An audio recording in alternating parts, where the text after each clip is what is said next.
During a time when nations were struggling to recover politically and economically, the nations also had to take care of war crimes. The Nuremberg trial was a series of court proceedings held in Nuremberg, Germany after World War II. This was a time when Nazi leaders were tried for their horrific crimes that were done to the Jews and other humanity that were considered inferior to the Nazis. The Nuremberg trials began November 20th, 1945. 23 of the most important political and military leaders of the Third Reich were to be tried and held accountable for the inhumane acts that were performed. There were three very important monstrous leaders that were not tried because they had committed suicide several months just before the trial started.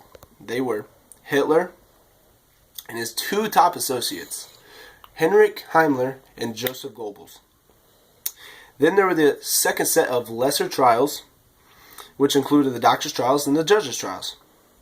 Nearly 200 German war crime defendants were tried at Nuremberg, and 1,600 were tried under the traditional channels of the military justice. Nuremberg was chosen for two reasons for the place of the trial. For one, the Palace of Justice was spacious and basically undamaged, and a large prison was also part of this palace. And for another, it was considered the birthplace of the Nazi Party.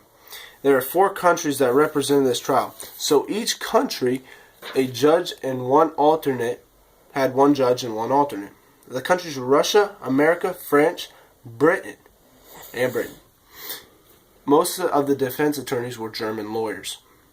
Once the trial began, the first session was headed by a Soviet judge. The prosecution entered indictments, acquires 24 major war criminals and 7 organizations. 12 of the criminals were sentenced to death. 7 received 10 years to life in prison. 3 were acquitted and 2 were not charged. The criminals were not allowed to be tried for the crimes before the laws were drafted, which was in 1939.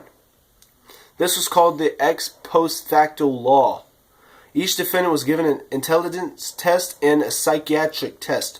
All the defendants were above average on the tests. The Nuremberg trials ended October 1st, 1946. It took 2 days to read their sentences. The criminals were charged for costing the lives of over 40 million people in just Europe. The death sentences were carried out fairly quickly on October 16th by hanging the men. There is evidence that some of the men took between 14 to 28 minutes of strangling to choke to death before the trial. One man had been killed trying to escape Berlin. There are 4 accounts that accused being judged on, and they were conspiracy crimes against humanity. Crimes against humanity included murder, extermination, enslavement, and other inhumane acts. The count was to punish the most horrible crimes committed by the Nazis, so like pretty much genocide and torture. But you couldn't be tried for acts before 1939. There were other German officials like Karl Eichmann who tried to exterminate the Jewish population in Asia and Europe. Dr. Mengele performed barbaric acts on people who fled the country during the war. So the Nuremberg trials made 3 important contributions of the law. First, it was stated that all people, regardless of their occupation in life, can be held accountable for the behavior during the war, their behavior. Second, they aren't allowed to protect themselves from punishment. And third, the trials established 3 war crimes that are punishable under international law: crimes against humanity, crimes against peace, and crimes in violation of the transnational allegations. The Nuremberg trials, while not perfect, changed the face of the international law.